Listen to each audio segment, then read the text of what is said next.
നിങ്ങളുടെ മുടി ഒട്ടും തന്നെ വളരുന്നില്ല, അതുപോലെ തന്നെ പുറ്റുപിടിച്ച താരനുള്ളവരാണെങ്കിൽ ഈ ഒരു ഹെയർ സൊല്യൂഷൻ ആഴ്ചയിൽ 3 ദിവസം ഒന്ന് ഉപയോഗിച്ചാൽ മാത്രം മതി കേട്ടോ. താരനെല്ലാം പമ്പ കടക്കും. എൻ്റെ വീഡിയോസൊക്കെ സ്ഥിരമായിട്ട് കാണുന്നവർക്കറിയാം, ഞാൻ അവരെ പല രീതിയിൽ നമ്മുടെ തലയിൽ അപ്ലൈ ചെയ്ത് കൊടുക്കാറുണ്ട് അതിൻ്റെ നീര്. അപ്പോൾ ഇതെന്ന് പറയുന്നത് തീരെ ചെറിയ ഇലയാണേ. അപ്പോൾ ഞാൻ 2-3 രീതിയിൽ ഇതിനെ ചൂടാക്കിയിട്ട് തലയിൽ ഇതിൻ്റെ നീര് അപ്ലൈ ചെയ്യാറുണ്ട്. പക്ഷേ ആ രീതിയിലൊന്നും ഇത് ചെറിയ ഇല ആയതുകൊണ്ട് നമുക്ക് ചെയ്യാൻ വേണ്ടിയിട്ട് പറ്റത്തില്ല. അപ്പോൾ ഇന്ന് പുതിയൊരു ടിപ്പ് ഞാൻ നിങ്ങളുമായിട്ട് ഷെയർ ചെയ്യുകയാണ്. വേറൊരു രീതിയിൽ നമുക്കിതിനെ ചൂടാക്കി എടുക്കാവുന്നതാണ് ഇതിൻ്റെ നീര്. ഒരു ഹെയർ സൊല്യൂഷൻ ഉണ്ടാക്കാൻ വേണ്ടിയിട്ട് ആദ്യം പാത്രത്തിൽ കുറച്ച് വെള്ളം ചൂടാവാൻ വേണ്ടിയിട്ട് വയ്ക്കണം കേട്ടോ. ഈ വെള്ളം ഒന്ന് തിളച്ച് വരുന്നത് വരെ വെയിറ്റ് ചെയ്യണം കേട്ടോ. ആവി വരാൻ തുടങ്ങിയിട്ടുണ്ട്. വെള്ളം ചെറിയ തിള വരുന്നുണ്ട്, ചെറിയ കുമിള വരുന്നുണ്ട്. ഇനി അതിലേക്ക് നമുക്ക് ഇതുപോലത്തെ ഒരു പാത്രം വെച്ച് കൊടുക്കാവേ. ഇപ്പോൾ ഇതിൻ്റെ കളറൊന്നും കണ്ട് നിങ്ങൾ പേടിക്കണ്ട, ഇതങ്ങനെ യൂസ് ചെയ്യാത്തൊരു സാധനമാണ്. അപ്പോൾ വച്ചിരുന്നിട്ട് കളർ അങ്ങനെ ആയതാണ്. ഇനി ഈ സുഷിരങ്ങളിൽ നിന്ന് ആവി ഇങ്ങനെ മുകളിലോട്ട് പറക്കുന്നുണ്ട്.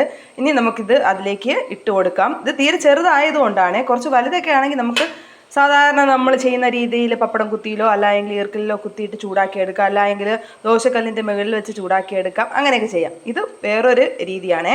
അപ്പോൾ നിങ്ങൾക്ക് ഏത് രീതിയിൽ വേണമെങ്കിലും ചെയ്തെടുക്കാവുന്നതാണ്. ജസ്റ്റ് നമ്മളിന്ന് വയ്ക്കുന്ന സമയത്ത് തന്നെ അത് വാടി വരുന്നുണ്ടേ. ഇതാ നിങ്ങൾ ജസ്റ്റ് ഒന്ന് നോക്കിക്കഴിഞ്ഞാൽ അറിയാം, ഈ ഇലയൊക്കെ ചെറുതായിട്ട് വാടി വന്നിട്ടുണ്ട്. ഇനി ബാക്കി ഇലയും കൂടെ നമുക്കൊന്ന് വാടുന്നത് വരെ വെയിറ്റ് ചെയ്യാവേ. ഇതിലാവുമ്പം തണ്ടും കുറച്ച് ചെറിയൊരു രീതിയിൽ നമുക്ക് വാടി കിട്ടും.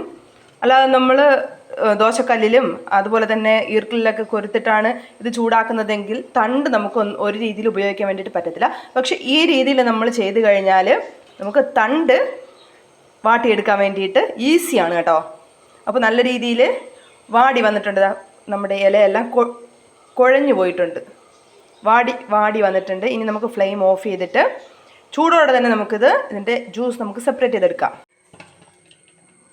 ഇത് നല്ല രീതിയിൽ വാടിയിട്ടുണ്ട്. ഇനി നമുക്കിതാ കയ്യിലെടുത്തിട്ട് ഞാൻ സാധാരണ പറയും പോലെ തന്നെ നമ്മുടെ വിരൽ കൊണ്ട് നമുക്ക് ഇതുപോലെ ഒന്ന് ഞെരടി കഴിഞ്ഞാൽ നല്ല രീതിയിൽ ഇതിൻ്റെ ജ്യൂസ് നമുക്ക് സെപ്പറേറ്റ് ചെയ്തെടുക്കാൻ വേണ്ടിയിട്ട് പറ്റും കേട്ടോ. അത് ഇതുപോലെ ഒന്ന് ഞെരടി കൊടുത്താൽ മാത്രം മതി. ആവിയിലിരുന്ന് പുഴുങ്ങിയ ഒരു രീതിയിലാണ് നമുക്ക് ഈ ഇല കിട്ടുന്നത്.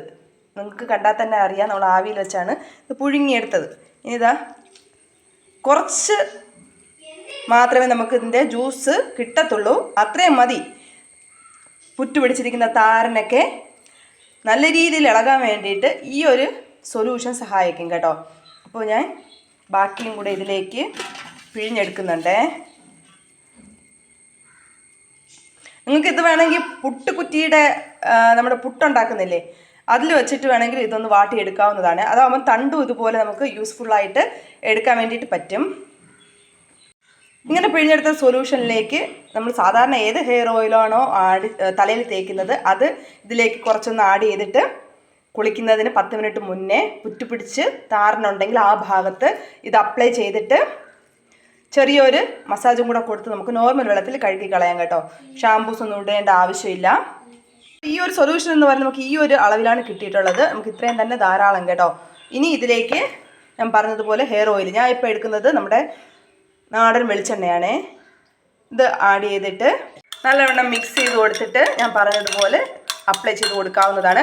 ആഴ്ചയിൽ ഒരു 3 ദിവസമെങ്കിലും ഇത് നല്ല താരൻ, അതായത് പുറ്റുപിടിച്ച താരനുള്ളവർക്ക് ആഴ്ചയിൽ 3 ദിവസമെങ്കിലും കുറഞ്ഞത് ഉപയോഗിക്കുക. അല്ലാത്തവർ 1 അല്ലെങ്കിൽ 2 ദിവസം ഉപയോഗിച്ചാൽ മാത്രം മതി. നല്ല രീതിയിൽ നമ്മുടെ മുടിയെ വളർത്തിയെടുക്കാനും അതുപോലെ തന്നെ മുടി കൊഴിച്ചിൽ മാറി താരൻ പൂർണ്ണമായി മാറി സ്കാൽപ്പ് നല്ല വൃത്തിയാകാനും ഈ ഒരു സൊല്യൂഷൻ മാത്രം മതി കേട്ടോ. അപ്പോൾ ഇതൊന്ന് ട്രൈ ചെയ്ത് നോക്കാൻ വേണ്ടിയിട്ട് മറക്കരുതേ.